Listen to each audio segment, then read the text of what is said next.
जी बिस्मिल्लाहिर्रहमानिर्रहीम we were talking about vector space. Today we will discuss about the vector subspace. तो vector subspace हमारे पास क्या होती है? A non empty subset W of a vector space V. हमने W एक लेना है, सबसेट लेना है वी का। ठीक है, जो डब्ल्यू है वो सबसेट है वी का ओवर फील्ड एफ। हमारे पास कोई वेक्टर स्पेस है, वो फील्ड एफ के ऊपर जो, अगर हमारे पास एक वेक्टर स्पेस वी है वो किसी फील्ड एफ के ऊपर वेक्टर स्पेस है, उसमें से हमने एक सबसेट डब्ल्यू लेना है। वो जो डब्ल्यू है is set to be subspace of we. ये डब्ल्यू जो है ये वी की सब स्पेस होगा if W is it self a vector space over same field F. ठीक है, तो हमारे पास अगर एक वेक्टर स्पेस वी है, यहाँ पे हम इसको वी इंटू एफ लिख लेते हैं। ठीक है, हमारे पास एक वेक्टर स्पेस है किसी फील्ड एफ के ऊपर, तो डब्ल्यू का हमने कोई सबसेट लिया है। ये डब्ल्यू जो सबसेट है ये भी वी का सब स्पेस बनेगी। वी की वेक्टर सब स्पेस डब्ल्यू जो है उस वक्त बनेगी जब डब्ल्यू खुद जो है वी के ऊपर, हमारे पास जिस फील्ड के ऊपर वी हमारे पास वेक्टर स्पेस था, डब्ल्यू भी उसी फील्ड के ऊपर वेक्टर स्पेस हमारे पास जनरेट हो। कहने का मतलब क्या है कि जितनी प्रॉपर्टीज़ हमारे पास वी के लिए हमने चेक करवाई हैं, जैसे कि हमने प्रॉपर्टीज़ चेक की थी वेक्टर स्पेस को प्रूव करवाने के लिए, ये टोटल जो है 9 प्रॉपर्टी, ये सेम सारी प्रॉपर्टी डब्ल्यू के अंदर भी हम चेक करेंगे। तब हम ये कह सकते हैं कि डब्ल्यू जो है इस वी का सब स्पेस है, वेक्टर सब स्पेस है। ये हमारे पास इसका कॉमन क्राइटेरिया। लेकिन हमारे पास एक कुछ टेस्ट हैं और थ्योरम है जिसके ज़रिए हम क्विक रिव्यू के तौर पे इसको चेक कर सकते हैं कि हमारे पास डब्ल्यू जो है वो वी का सब स्पेस है या नहीं है। तो वो हमारे पास क्या है उसको देखते हैं। उसके लिए हमारे पास क्या है, लेट कर लेते हैं कि हमारे पास वी एक वेक्टर स्पेस है। लेट वी ऑफ एफ हमारे पास एक वेक्टर स्पेस है किसी फील्ड एफ के ऊपर।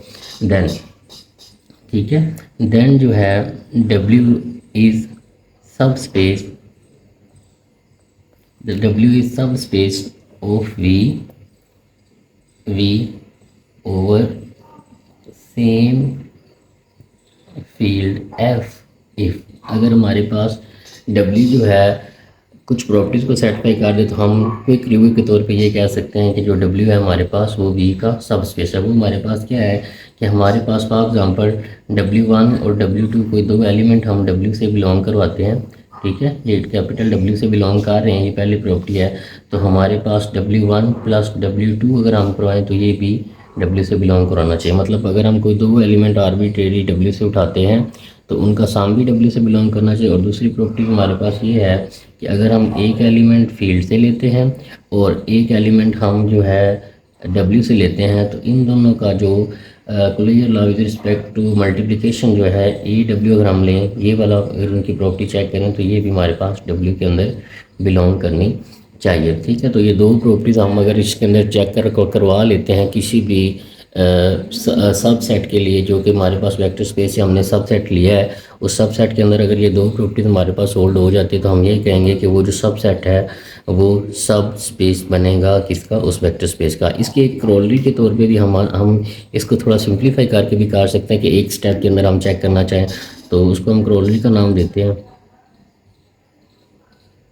उसमें हमारे पास क्या होता है कि हमने ये सेम स्टेटमेंट है कि let V of F be a vector space and W be subspace of we.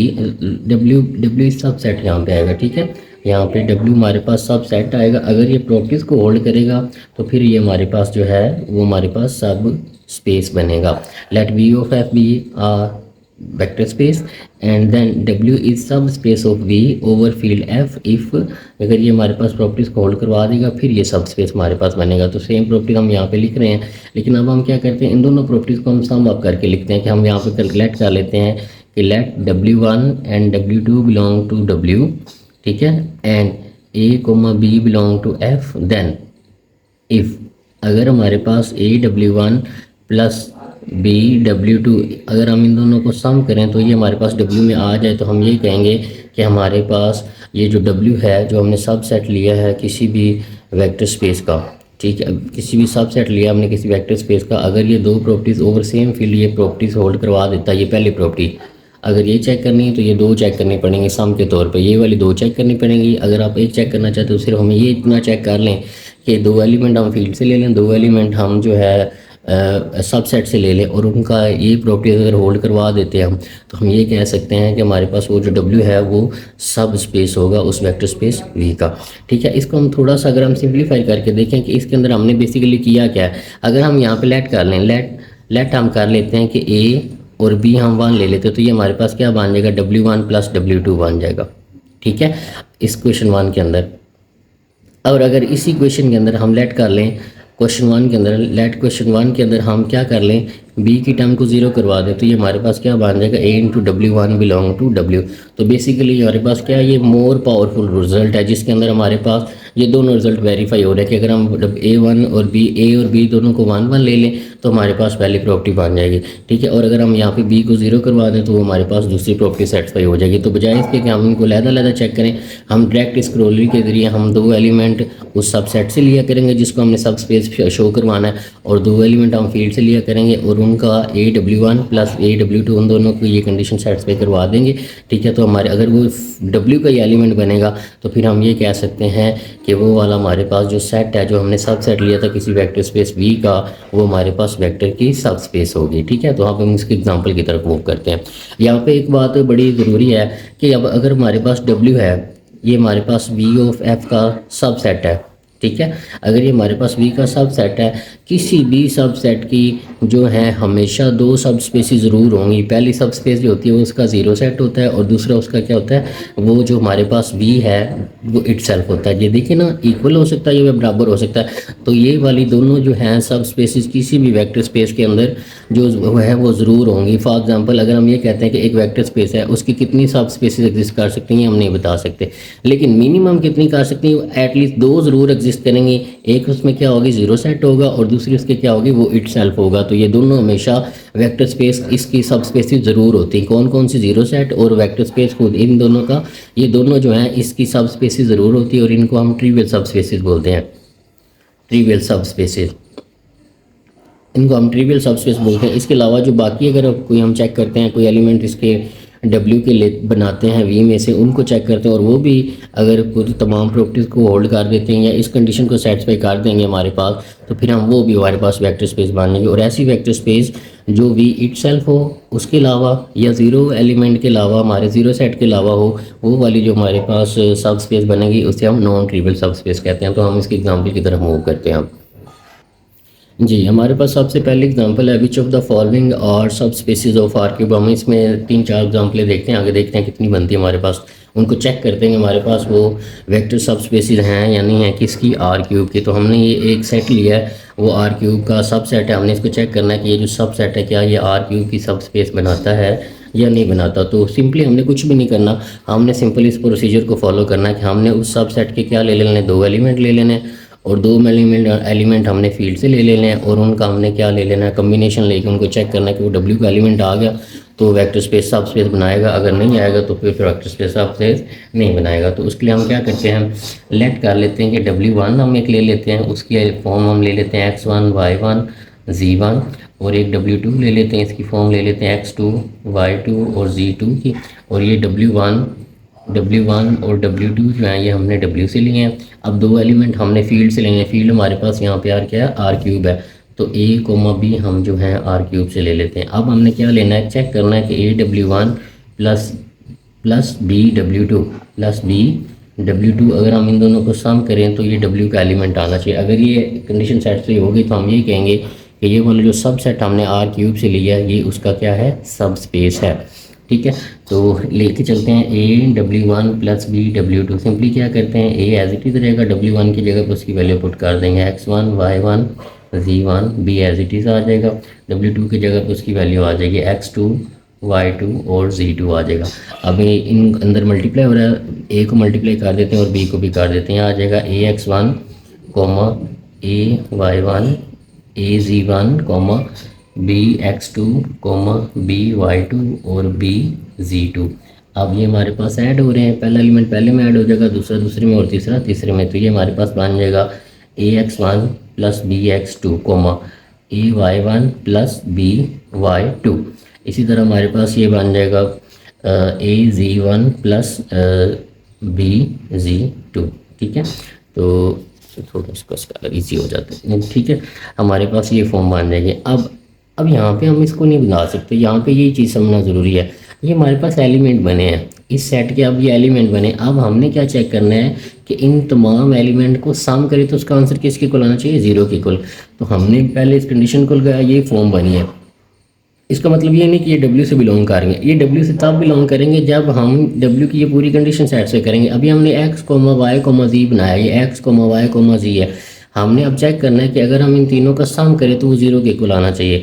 तो नाउ अब हम क्या करते हैं, इन तीनों का सम लेते हैं, इन तीनों का सम लें ज़रा, तो हमारे पास उसका आंसर 0 के इक्वल आना चाहिए, वो हम चेक करते हैं। तो ये हमारे पास आ जाएगा ax1 plus bx2 comma ay1 plus by2 plus az1 plus bz2।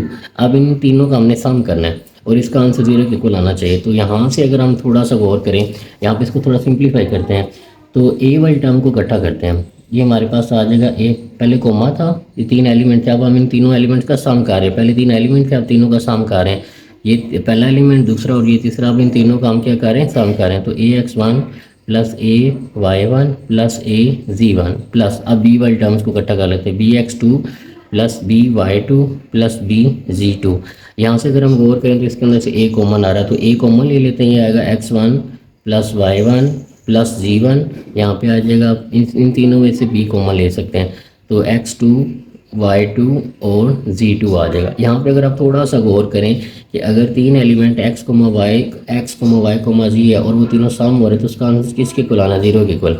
x, y, z है, वो तीनों एलिमेंट हैं और उनका सम करें तो वो क्या आना चाहिए, 0। तो ये हमारे पास इसकी जगह पे क्या आ जाएगा, a इंटू 0 प्लस b, इसकी जगह पे क्या आ जाएगा, b इंटू 0, तो ये पूरा 0 हो जाएगा। तो हमने क्या किया, 2 एलिमेंट W से लिए, 2 एलिमेंट हमने फील्ड से लिए, उनका कम्बिनेशन लिया बाय दिस प्रॉपर्टी। इसके लिए क्रोनरी के जरिए हमने चेक करना था कि AW1 प्लस BW2 वो भी W का एलिमेंट आना चाहिए। तो हमने ये तीनों एलिमेंट लिए, ये एलिमेंट बनाया। अब इस कंडीशन के मुताबिक इसे W का एलिमेंट प्रूव कराने के लिए हमें इन तीनों का सम करना पड़ेगा। तो हमने इन तीनों का सम किया और उसका आंसर क्या आ गया, 0। तो ये बिल्कुल इसका आंसर 0 के इक्वल आना चाहिए। तो यहाँ से हमारे पास क्या होगा, ये जो हमने कंडीशन ली थी क्रोनरी वाली, वो इस कंडीशन को सेटिस्फाई कर गया। तो इसका मतलब ये हुआ कि ये एलिमेंट क्या है, W का ये एलिमेंट है। तो इसका मतलब ये हुआ कि W जो है यहाँ पे हमारे पास R3 की सब स्पेस है, ठीक है। तो यहाँ पे हमारे पास ये सब स्पेस प्रूव होगी। अब हम नेक्स्ट एग्जाम्पल की तरफ चलते हैं जी। नेक्स्ट हमारे पास है, हमने चेक करना है कि ये जो W है हमारे पास x, y, z दिया हुआ और सच डैट कि हमारे पास x जो है ये पहला एलिमेंट है, वो हमेशा क्या होना चाहिए, 0 से बड़ा होना चाहिए, मतलब पॉजिटिव होना चाहिए। हमने इसको चेक करना है कि क्या ये हमारे पास सब स्पेस बनाता है या नहीं बनाता। कंडीशन हमारे पास यही है सेम वाली, ठीक है। तो हमारे पास ये कंडीशन है, इसमें ये दिया हुआ था, तो इसमें भी हम 2 एलिमेंट लेंगे और 2 एलिमेंट फील्ड के लेंगे। सेम इसी तरह 2 एलिमेंट हमने W से लिए और 2 एलिमेंट हमने फिर फील्ड से लिए। उनका जब हम लीनियर कम्बिनेशन बनाएंगे और कम्बिनेशन बनाएंगे तो वो हमारे पास ये फॉर्म बनेगी। तो यहाँ से AW1 प्लस BW2 अगर हम करेंगे तो हमारे पास ये फॉर्म बनेगी, AX1 plus BX2 AY1 plus BY2 और AZ1 प्लस BZ2 सेम इसी फॉर्म में आ जाएगी हमारे पास। अब ये x है, ये y है और ये z है। हमने यहाँ पे ये चेक करना है कि x वाली जो टर्म है वो हमेशा क्या होनी चाहिए, ग्रेटर दैन 0 होनी चाहिए। तो हमें यहाँ से AX1 प्लस BX2 ये हमें ग्रेटर दैन 0 चाहिए। क्या ये हमेशा ग्रेटर दैन 0 होगा? अब हमें यहाँ पे ये पता है कि a और b हमारे पास किससे बिलोंग कर रहे हैं, r से बिलोंग कर रहे हैं। r से बिलोंग कर रहे हैं तो इसका मतलब ये हुआ कि a यहाँ पे -1 भी हो सकता है, 1 भी हो सकता है, a -1 भी हो सकता है, b भी 1 हो सकता है, b -1 भी हो सकता है। तो अगर a और b दोनों पॉजिटिव लें तो ये हमारे पास ग्रेटर दैन 0 रहेगा। फॉर एग्जांपल अगर इनमें से एक ऐसी टर्म हम ले लेते हैं, a बड़ा ले लेते हैं जिसके अंदर उसकी आंसर माइनस में आ रहा हो, या b बड़ा ले लेते हैं जिसके अंदर माइनस में आंसर आ रहा हो, तो हमारे पास ये आंसर कभी भी ग्रेटर दैन 0 नहीं रहेगा। फॉर एग्जांपल अगर ये दोनों माइनस के लेने हैं तो फिर भी ग्रेटर दैन 0 नहीं रहेगा। तो तमाम a और b की for a, b belong to R, AX1 plus BX2 does not greater than 0। ये हमारे पास तमाम वैल्यू के लिए ग्रेटर दैन 0 नहीं हो सकता। सो ये वाला जो हमारे पास W है यहाँ पे is not vector space, sorry vector सब स्पेस, इज़ नॉट वेक्टर सब स्पेस। तो ये वाला W जो हमारे पास ये वेक्टर स्पेस नहीं बनाएगा, ठीक है। अब आगे वाले एग्जाम्पल की तरफ मूव करते हैं। आई होप आपको समझ आ गई होगी। मैं दोबारा बता देता हूँ कि ये तीनों एलिमेंट, ये थी कंडीशन। तो यहाँ तक ये सेम प्रोसीजर होगा कि दो एलिमेंट डब्ल्यू के लिए, दो एलिमेंट हमने फील्ड आर से लिए, तो उनका हमने लीनियर कम्बिनेशन जब बनाना है तो हमारे पास ये फॉर्म बनेगी। और यहाँ से हमने ये भी देखना है कि हमारे पास इनका सम जो है वो डब्ल्यू से बिलोंग करना चाहिए, और डब्ल्यू से अगर बिलोंग करना चाहिए तो उसमें ये कह रहा है कि पहला एलिमेंट ग्रेटर देन 0 होना चाहिए। तो ये हमने पहला एलिमेंट उठा लिया। अब ए और बी जो है हमारे पास आर के एलिमेंट है, वो माइनस में भी हो सकते हैं। तो ये वाला 0 ग्रेटर देन 0 तब भी होगा जब ए और बी दोनों पॉजिटिव रहेंगे। और अगर फॉर एग्जाम्पल ए और बी में से दोनों में से कोई एक माइनस वाली टर्म बड़ी वाले आंसर दे दे, या दोनों माइनस के हो जाएंगे, तो इसका आंसर कभी भी ग्रेटर देन 0 नहीं आएगा। एक भी पॉसिबिलिटी ऐसी मिल जाए जो इसको कंट्राडिक्शन कर रही है, तो वो टोटल हमारे पास कंट्राडिक्शन में चली जाती है, तो ये कभी भी ग्रेटर देन 0 नहीं आएगा। नेक्स्ट की तरफ मूव करते हैं जी। अब हमारे पास आगे वाली एग्जांपल है, उसमें हमने डब्ल्यू जो लिया है, एक्स कोमा वाई कोमा जी जो है, यहाँ पे वो ये कह रहे हैं कि ये जो एक्स कोमा वाई कोमा जी जो है ये हमारे पास किससे हैं, ये रैशनल नंबर से बिलोंग कर रहे हैं। ठीक है, तो इसको चेक करते हैं कि क्या ये हमारे पास इस कंडीशन को सेटिस्फाई करेंगे या नहीं करेंगे। यहाँ पे हमने आर क्यूब लिखा, यहाँ पे सिर्फ आर के एलिमेंट लेंगे हम। ठीक है, ए कोमा बी हम ले रहे हैं, ठीक है, रियल नंबर से। तो जब हम इसको चेक करेंगे, फॉर एग्जांपल हम सेम वही प्रोसीजर होगा, दो एलिमेंट हमने डब्ल्यू से लिए, ठीक है, और दो एलिमेंट हमने आर से लिए। तो यहाँ पे हमारे पास कॉम्बिनेशन जब बनाएंगे तो ये यही फॉर्म बनेगी, ए W1 प्लस बी W2। हमारे पास जो बनेगा वो हमारे पास आएगा AX1 plus b X2 comma AY1 plus b AY1 BY2। और यहाँ पे हमारे पास आएगा AZ1 प्लस BZ2। ये फॉर्म हमारे पास आ गई। अब यहाँ से हमने ये चेक करना है कि हमारे पास जो x कोमा वाई कोमा जी के जो एलिमेंट हैं वो हमारे पास रैशनल नंबर से बिलोंग कर रहे हैं। तो अब यहाँ पे अगर आप एक ही एलिमेंट को उठा दें कि x भी, y भी और z भी, मतलब ये पूरा x है, ये पूरा y है और ये पूरा z है, इसको किससे बिलोंग करना चाहिए, रैशनल नंबर से। लेकिन अगर आप इसको उठाएं AX1 प्लस BX2, अगर आप इसके उठाएं तो यहाँ से इसके अंदर a और b ये हमारे पास रियल नंबर से बिलोंग कर रहे हैं। अगर हम यहाँ पे देखें a रियल नंबर से बिलोंग कर रहा हो और x जो है वो हमारे पास रैशनल नंबर से, मतलब ये रैशनल नंबर से बिलोंग कर रहा हो, तो इनका जो प्रोडक्ट है क्या वो हमेशा रैशनल नंबर में आएगा या नहीं आएगा, या रियल नंबर में आएगा।